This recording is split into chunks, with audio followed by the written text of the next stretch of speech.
Estamos de volta com o programa Nossos Pesquisadores e continuamos com a professora Ana Paula.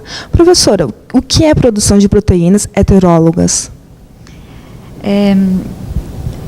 Heterólogo é aquilo que é de uma origem diferente, né? Então, comumente a gente trabalha no grupo de biofísica com proteínas.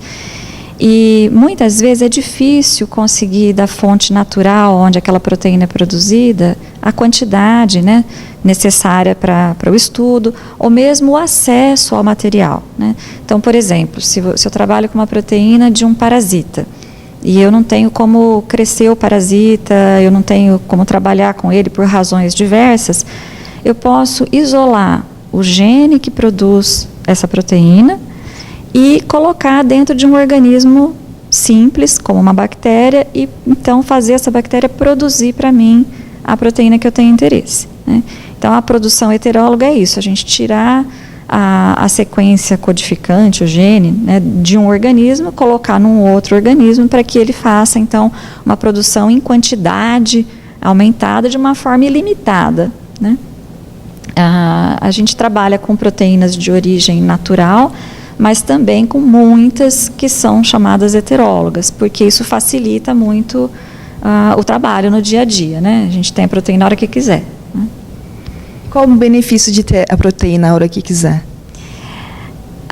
Eu posso fazer qualquer experimento, né? Não tenho limitação da quantidade.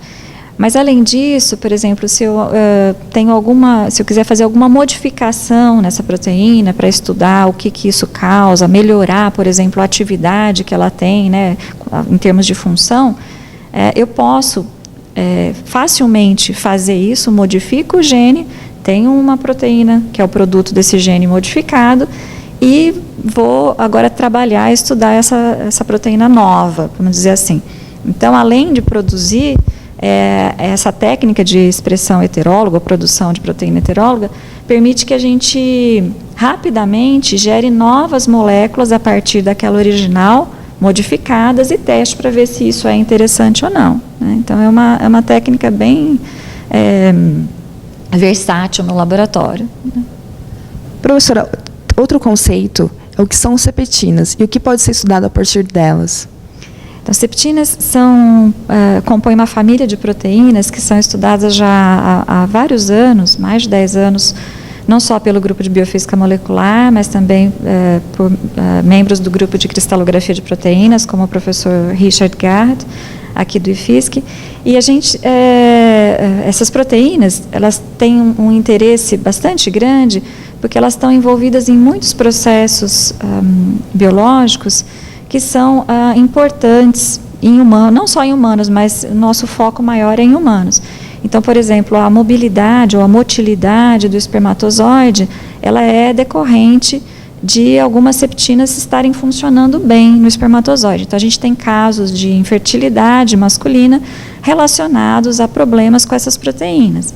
Entre outros problemas, como patologias de doenças neurodegenerativas, como a doença de Alzheimer, a doença de Parkinson, tem algumas septinas que estão relacionadas a esses tipos de doenças. Então, a gente tem um interesse em estudar essas proteínas, como é que elas se comportam, como que elas se montam dentro das células, para poder ter uma abordagem voltada a esses problemas, essas patologias que elas estão relacionadas, né? Se a gente entende o mecanismo básico, fundamental na célula, a gente consegue entender quando tem um desbalanço e quando tem, então, um caso patológico, né?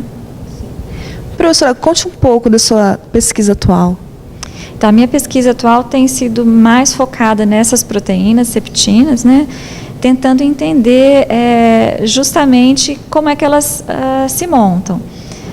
Por que como elas se montam, né? As septinas são proteínas compostas de várias subunidades que formam filamentos, estruturas longas dentro da célula e que vão coordenar movimentos das células, que vão coordenar a divisão das células. E a gente tem tentado não olhar as células em si, mas olhar as proteínas isoladas, né? E para tentar entender esses mecanismos, né? É um estudo bem de pesquisa básica, né? Não tem uma aplicação imediata, mas entendendo a pesquisa fazendo a pesquisa básica que a gente vai ter subsídio para aplicar. Então, como eu falei, essas proteínas têm um interesse em várias patologias, mas se a gente não entende o que elas fazem exatamente na função normal, a gente nunca vai poder intervir no patológico, né? Então, a ideia é essa, é primeiro esclarecer o papel funcional para depois intervir no patológico. E como é ser cientista no Brasil? Eu só tenho essa experiência no Brasil, então, assim, eu passei um tempo fora, mas não como... eu era um pós-doc, né, uma pós-doc, não era uma pesquisadora, uma professora fora, né? O que a gente percebe é que as dificuldades aqui são muito grandes, particularmente para quem faz ciência experimental, que é o meu caso. Porque tudo é mais moroso, então a gente depende de muitos componentes, reagentes, equipamentos que não existem no Brasil, e para a velocidade com que a coisa chega aqui, por muitos entraves aí de importação, né, embora existam alguns programas, né, mas para tentar agilizar isso por parte das agências de fomento no Brasil, ainda está aquém daquilo que a gente gostaria. Então, talvez a maior dificuldade seja na questão da velocidade com que as coisas experimentais podem ser feitas por essa limitação. Por outro lado, hoje a gente vive um mundo globalizado, né? Então o intercâmbio com cientistas e com pesquisadores do mundo inteiro é muito fácil, não só em conferências, mas por videoconferências. Então, nesse sentido de ter informação, na verdade, eu acho que não faz diferença em lugar que a gente está, né? Se a gente se mexe bem, a gente conversa bem. Talvez a limitação maior da pesquisa no Brasil, particularmente então a pesquisa experimental, é essa dificuldade aí de importação e lidar com essas coisas. E no futuro, o que vem por aí na ciência? Na área de biofísica, a gente tem coisas acontecendo, não só de biofísica, mas de biologia estrutural em particular, né? O que a gente tem hoje na moda, no momento, é a questão da biologia estrutural voltada mais para a criomicroscopia. Então, a resolução de estruturas a partir de uma técnica nova, que é a chamada criomicroscopia, que já está fazendo um estardalhaço muito grande na parte de biologia estrutural. E eu acho que isso vai ser uma coisa, assim, a gente ainda nem sabe, acho que a potencialidade da técnica, de tanta coisa que tem saído tão rapidamente, né? E eu acho que o caminho na biologia estrutural é esse, né? A criomicroscopia. O que pode fazer com isso? Resolver estruturas acho que talvez falte comentar uma questão importante. Proteínas e biomoléculas em geral, elas têm uma função que está muito associada não só à estrutura química, mas à estrutura tridimensional que a molécula assume. Então, como que ela é espacialmente, como que as moléculas estão distribuídas nessa estrutura. E para proteínas, a gente entender a estrutura ajuda a gente a entender como ela funciona, né? Nem sempre vai ser uma linha direta. Eu sei a estrutura, eu sei a função. Não é assim. Mas, via de regra, é importante saber a estrutura para saber a função. E a criomicroscopia é uma das formas da gente esclarecer a estrutura, da gente visualizar como é que essa molécula está no espaço, tá? Montada tridimensionalmente.